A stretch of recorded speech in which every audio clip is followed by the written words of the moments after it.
السلام علیکم ورحمۃ اللہ تعالی وبرکاتہ۔ پیارے اسلامی بھائیوں، جیسا کہ کل میں نے آپ کو روزے کے بیان میں حدیث پاک اور قرآن کی حدیث سے دلیلیں دیں اور آپ کو بتایا، اس کی فضیلت بتائی اور اس کے چھوڑنے کا گناہ بھی بتایا، آج میں آپ کو اور اس کی فضیلت بتاتا ہوں۔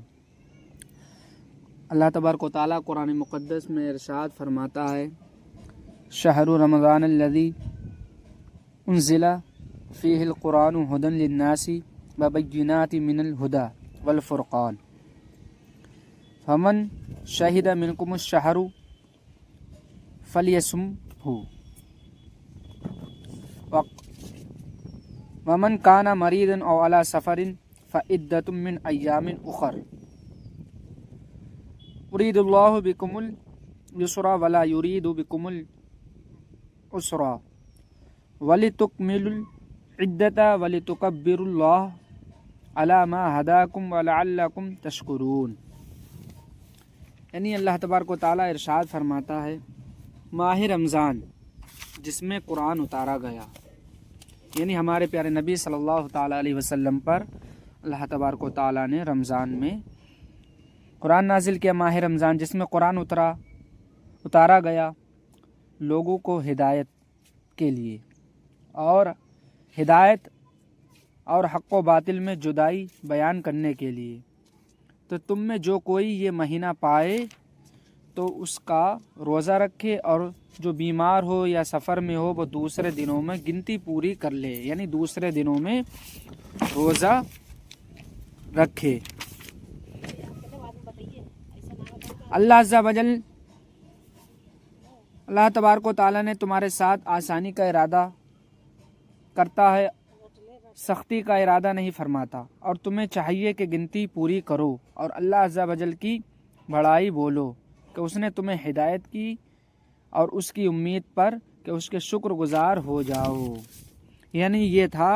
قرآن مقدس کی جو آیت میں نے پڑھی اس کا ترجمہ، وَلَعَلَّكُمْ تَشْكُرُونَ، تاکہ تم اس کا شکر ادا کرو۔ پیارے اسلامی بھائیوں، ہمیں اس سے معلوم ہوا کہ اللہ تبارک و تعالیٰ نے رمضان مبارک میں قرآن نازل کیا ہمارے نبی صلی اللہ تعالیٰ علیہ وسلم پر۔ ہاں، تو ہمیں اس سے معلوم ہوا کہ ہمیں چاہیے کہ رمضان میں روزے رکھیں اور تلاوت قرآن کریں۔ یعنی اس مہینے کی فضیلت سرکار مصطفیٰ صلی اللہ تعالیٰ علیہ وسلم نے ارشاد فرمایا۔ ابن عباس رضی اللہ تعالیٰ عنہما سے روایت ہے، کہتے ہیں کہ جب رمضان کا مہینہ آتا تو رسول اللہ صلی اللہ علیہ وسلم سب قیدیوں کو رہا فرما دیتے اور ہر سائل کو عطا فرماتے۔ اور ایک حدیث پاک ہے بحقی شعب الایمان میں، ابن عمر رضی اللہ تعالیٰ عنہما سے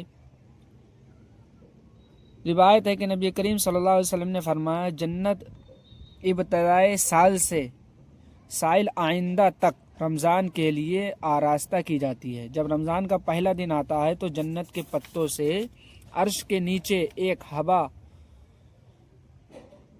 حورین پر چلتی ہے، وہ کہتی ہیں، اے رب، تو اپنے بندوں سے ہمارے لیے ان کو شوہر بنا جس سے ہماری آنکھیں ٹھنڈی ہوں اور ان کی آنکھیں ہم سے ٹھنڈی ہوں۔ امام احمد ابو ہریرہ رضی اللہ تعالیٰ عنہ سے روایت ہے کہ حضور اقدس صلی اللہ علیہ وسلم فرماتے ہیں، رمضان کی آخری شب میں اس امت کی مغفرت ہوتی ہے۔ عرض کی گئی، کیا وہ شب قدر ہے؟ فرمایا، نہیں، لیکن کام کرنے والے کو اس وقت مزدوری پوری دی جاتی ہے جب کام پورا کرے۔ یعنی اس سے ہمیں معلوم ہوا، ان حدیث سے ہمیں معلوم ہوا کہ اگر ہم رمضان میں روزے رکھیں گے، تلاوت قرآن کریں گے، صدقہ و خیرات کریں گے، زکوٰۃ ادا کریں گے، فدیہ دیں گے، سائل کو پوری کریں گے، تو ہمیں اللہ تبارک و تعالیٰ ضرور عطا کرے گا۔ اس کی عظمت، اس کی رفعت ہے کہ وہ آج ہمیں وہ رزق بھی دے رہا ہے۔ آج ہم نماز سے دور ہو گئے ہیں، زمین پر ہم رہتے ہیں، تب بھی وہ ہمیں رزق دے رہا ہے۔ ہم اللہ بھی نہیں کرتے تب بھی وہ ہمیں رزق دے رہا ہے۔ ایک اور حدیث پاک ہے بحقی شعب الایمان میں، سلمان فارسی رضی اللہ تعالیٰ عنہ سے روایت ہے، کہتے ہیں کہ رسول اللہ صلی اللہ علیہ وسلم نے شعبان کے آخر دن میں وعظ فرمایا، یعنی نصیحت فرمائی، ایک گفتگو کی، اے لوگو تمہارے پاس عظمت والا برکت والا مہینہ آنے والا ہے، آیا ہے،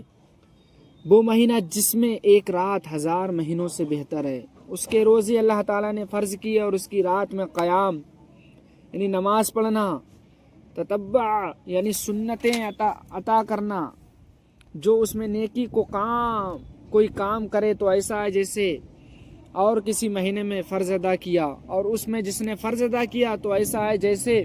اور دنوں میں 70 فرض ادا کیے۔ یہ مہینہ صبر کا ہے، یعنی اس میں اتنا ثواب ہے پیارے اسلامی بھائی، بہت ثواب ہے۔ اور آپ ایک نیکی کریں گے تو 70 کا ثواب دیا جائے گا، اگر آپ اللہ کی رضا کے لیے 1 روپیہ خرچ کریں گے تو 70 کا ثواب دیا جائے گا، 70 کا ثواب ملے گا۔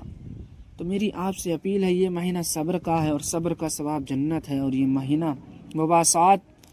کا ہے، مباحثات یعنی غمخواری اور بھلائی کا ہے، اور اس مہینے میں مومن کا رزق بڑھایا جاتا ہے۔ جو اس میں روزہ دار کو افطار کرائے اس کے گناہوں کے لیے مغفرت ہے، یعنی حدیث پاک میں اس کی بھی وعیدیں آئیں، آپ روزہ دار کو روزہ اگر نہیں رکھ پاتے ہیں آپ تو روزہ دار کو افطاری کرائیں تو ثواب ملے گا، مغفرت ہو جائے گی آپ کی، اور اس کی گردن آگ سے آزاد کر دی جائے گی، مطلب جہنم کی آگ سے آزاد ہو جائے گی، اور اس افطار کرانے والے کو ویسا ہی ثواب ملے گا جیسا روزہ رکھنے والوں کو ملے گا، بغیر اس کے کہ اس کے اجر میں سے کچھ کم ہو، کچھ بھی کم نہیں ہوگا۔ ہم نے عرض کیا یا رسول اللہ صلی اللہ علیہ وسلم، ہم میں کا ہر شخص وہ چیز نہیں پاتا جس سے روزہ افطار کرے، تو حضور نے فرمایا اللہ تعالیٰ یہ ثواب اس شخص کو دے گا جو 1 گھونٹ دودھ یا 1 خرمایا 1 گھونٹ پانی سے روزہ افطار کرائے، اور جس نے روزہ دار کو پھر پیٹ کھانا کھلایا، بھر پیٹ کھانا کھلایا، اس کو اللہ تعالیٰ میرے حوض سے پلائے گا، حوض کوثر سے پانی پلائے گا۔ اللہ اکبر، مسلمانوں غور کرو، کبھی پیاسانا نہ ہوگا یہاں تک کہ جنت میں داخل ہو جائے۔ یہ وہ مہینہ ہے کہ اس کا اول رحمت ہے اور اس کا اوسط مغفرت ہے اور اس کا آخر جہنم سے آزاد کرانے کا ہے، مطلب شروع سے 1 سے لے کے 10 روزے رکھو گے تو رحمتیں نازل ہوں گی، اور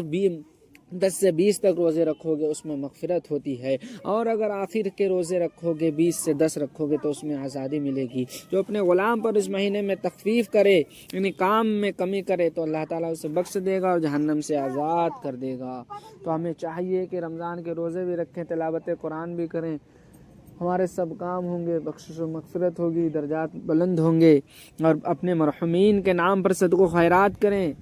آج ہم وہ کام کرتے ہیں جس کا شریعت میں وجود نہیں ہے، ہمیں تو وہ کام کرنا چاہیے جو شریعت میں وجود ہے۔ اللہ رب العزت ہے کہ میرے بولنے میں، سننے میں، آپ لوگوں کے سننے میں جو بھی غلطی خامی ہو گئی وہ سماعت عطا فرما کے اپنی بارگاہ میں قبول عطا فرمائے۔ کلمہ شریف کا ورد کر لیجیے، اشہد ان لا الہ الا اللہ و اشہد ان محمد عبدہ و رسولہ۔ السلام علیکم ورحمۃ اللہ وبرکاتہ۔